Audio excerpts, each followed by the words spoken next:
Hello दोस्तों। चलिए आज इस वीडियो में हम लोग देखेंगे कि जो ज्योग्राफी का घटना चक्र है पूर्वालोकन, उसका हम लोग पहला जो अध्याय है सामान्य भूगोल का, उसको हम लोग जो ये दिया हुआ था नोट्स, उसको हम लोग पढ़ चुके हैं। अब इससे संबंधित जो भी प्रश्न है हम लोग उसको हल करने की कोशिश करते हैं। तो देखिए चैप्टर 1 है सामान्य परिचय के अंतर्गत जो क्षेत्रफल से संबंधित प्रश्न है उसको शुरू करते हैं। तो पहला प्रश्न है कि भारत के संदर्भ में निम्नलिखित कथनों में से कौन सा सही है। तो देखिए ऑप्शन है कि पहला कि भारत विश्व का छठा सबसे बड़ा देश है। नहीं, तो देखिए ये ऑप्शन जो है गलत हो गया। क्यों? क्योंकि भारत जो है अगर देखा जाए तो जनसंख्या की दृष्टि से जो है दूसरा, और अगर क्षेत्रफल की बात करें तो 7वें स्थान पर है। तो इसलिए ये कथन जो है गलत हो गया। अगला कथन है कि संसार का लगभग 2.4% क्षेत्र भारत के अंतर्गत आता है। तो देखिए ये जो कथन है सही है, दूसरा जो कथन है सही है। अगला कथन है कि कर्क रेखा देश के बीच से गुजरती है जो अक्षांशीय विस्तार को 2 बराबर भागों में बांटती है। तो देखिए ये बात सही है कि जो कर्क रेखा इस तरह से यहाँ से होकर गुजरती है, तो ये कथन जो है सही है। तीसरा भी कथन जो है सही हो जाता है। और चौथा कथन है कि भारत जो है पूरी तरह से उष्णकटिबंधीय क्षेत्र में स्थित है। तो देखिए चौथा जो कथन है ये गलत हो जाता है। ये उष्णकटिबंधीय के साथ साथ अगर देखा जाए तो भारत की स्थिति ऐसे है, कर्क रेखा यहाँ से गुजरती है तो ये 23.5 डिग्री उत्तरी अक्षांश हो गया। अब ये जो क्षेत्र है उष्णकटिबंधीय हो गया और ये उपोष्णकटिबंधीय हो गया। तो ये दोनों के यानी उपोष्ण और उष्ण दोनों कटिबंधों के अंतर्गत आता है। तो ये चौथा कथन जो है गलत है, यानी कि दूसरा और तीसरा कथन सही है, पहला और चौथा कथन गलत हो जाता है। तो इसलिए जो ऑप्शन है वो सी सही उत्तर हो जाता है। अब इसमें जो एक्सप्लेनेशन है देखा जाए तो वही है कि भारत विश्व का 7वां सबसे बड़ा देश है। ठीक है, संपूर्ण भारत का अक्षांशीय विस्तार 6 डिग्री 45 मिनट से 37 डिग्री 6 डिग्री उत्तरी अक्षांश के मध्य है, जबकि उष्णकटिबंधीय क्षेत्र का विस्तार 23 डिग्री 30 मिनट उत्तरी और दक्षिणी गोलार्धों के मध्य है। इसलिए 1 और 4 कथन जो है गलत है और कथन 2 और 3 सही है।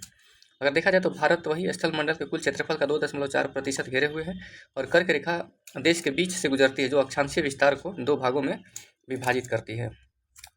चलिए अगला जो प्रश्न है देखते हैं कि निम्नलिखित कथनों में से कौन से भारत के बारे में सही है। सही उत्तर के चयन हेतु अधोलिखित कूट का उपयोग कीजिए।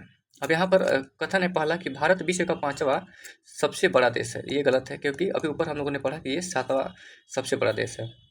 अगला कथन है कि स्थल मंडल के कुल क्षेत्रफल का 2.4% भाग अधिकृत किए हुए हैं। तो ये कथन सही है दूसरा। तीसरा जो कथन है कि संपूर्ण या समूचा भारत उष्णकटिबंधीय या उष्णकटिबंध में स्थित है। तो ये भी कथन गलत है क्योंकि ऊपर हम लोगों ने इसके बारे में देखा था।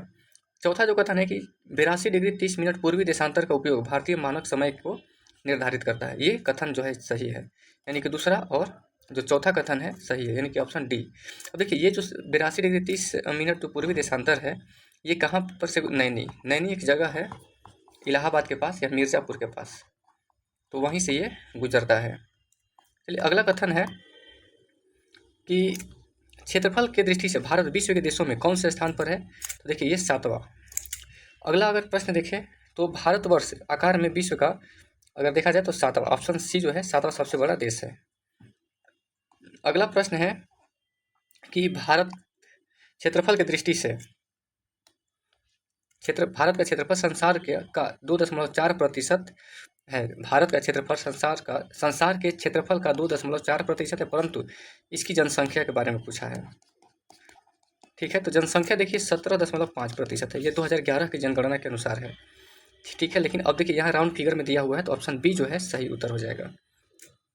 चलिए अगला प्रश्न है कि भारतवर्ष में लगभग कितने गांव हैं। तो भारतवर्ष में लगभग अगर देखा जाए तो इसमें ऑप्शन जो है 5 लाख 6 लाख 30 हज़ार और अगला है कि 8 लाख और इनमें से कोई नहीं। देखिए तो अभी जो है देखा जाए तो 2011 की जनगणना के अनुसार 6,40,932 गाँव अभी है। क्योंकि ये 2010 में प्रश्न पूछा गया था तो ये जनगणना 2001 के अनुसार ऑप्शंस दिए हुए हैं। तो हम लोग 2011 की जनगणना के अनुसार इसका उत्तर याद करेंगे। 6,40,993 जो है 932 गाँवों की संख्या है भारत में। अगला प्रश्न है कि निम्नलिखित जोड़ों में से कौन जोड़ा सही नहीं है, यानी कौन गलत है। ठीक है, तो ऑप्शंस देखते हैं। कि भारत का कुल क्षेत्रफल, तो ये तो पता है कि 3.28 मिलियन वर्ग किलोमीटर, यानी 32,87,263 वर्ग किलोमीटर जो है इसका क्षेत्रफल है। अगला बी ऑप्शन जो है, भारत का अक्षांशीय विस्तार 8 डिग्री 4 मिनट से उत्तर से 37 डिग्री 6 मिनट उत्तर, ये भी कथन सही है। सी ऑप्शन है कि भारत का रेखांशीय विस्तार जो है 68 डिग्री 7 मिनट पूर्व से 97 डिग्री 25 मिनट पूर्व, तो देखिए ये भी कथन सही है। और भारत में राज्यों की जो संख्या है 26 है, नहीं, ये जो है कथन गलत हो गया। वर्तमान में अगर देखा जाए तो 28 राज्य है और 8 यूटी है, ठीक है, इसको ध्यान रखना है। चलिए अगला प्रश्न है कि भारत के लिए निम्नलिखित कथनों में से कौन सा असत्य है, यानी कौन सा जो है गलत है, सुनते हैं। तो देखिए ऑप्शन ए जो है कि भारत विश्व का 7वां सबसे बड़ा देश है, ये कथन सही है। दूसरा कथन है कि भारत जनसंख्या की दृष्टि से विश्व का दूसरा सबसे बड़ा राष्ट्र है, तो ये भी जो है कथन सही है। ऑप्शन सी जो है कि इसकी भूमि सीमा का विस्तार लगभग 15,200 किलोमीटर है, तो ये भी कथन जो है सही है। देखिए लगभग में दिया है, ऐसे 15,200 किलोमीटर, कहीं कहीं 15,106.7 किलोमीटर भी देता है, तो लेकिन ये वाला ध्यान रखना है। चलिए अगला ऑप्शन है कि सर्वप्रथम सूर्योदय इसके मिजोरम राज्य में होता है। देखिए ऑप्शन डी जो है ये गलत है। क्यों गलत है, तो देखिए सबसे पहले अगर सूर्योदय की बात करें हम, तो ये कहाँ होता है, अरुणाचल प्रदेश में, ठीक है, क्योंकि सबसे जो पूर्वी सीमा जो है, पूर्वी स्थल जो है किबीथू जो है ये अरुणाचल प्रदेश में ही स्थित है। इसलिए क्योंकि सूर्य पूरब से होता है, तो जहाँ सूर्योदय होगा यानी कि सबसे पूरब का वो क्षेत्र होगा, तो इसलिए ऑप्शन जो है डी गलत हो जाएगा, मिजोरम नहीं बल्कि अरुणाचल प्रदेश इसका सही उत्तर हो जाएगा। चलिए ये 8 प्रश्न दिए हुए थे पहले अध्याय में, और अगला जो हम लोग अक्षांशीय विस्तार पढ़ेंगे। अभी इस वीडियो को आप लोग देखिए और बताइए कैसा है। अच्छा लगे तो आप इसको लाइक और शेयर ज़रूर कीजिए, और जो नए लोग हैं इसको सब्सक्राइब जरूर कीजिए। बहुत बहुत धन्यवाद।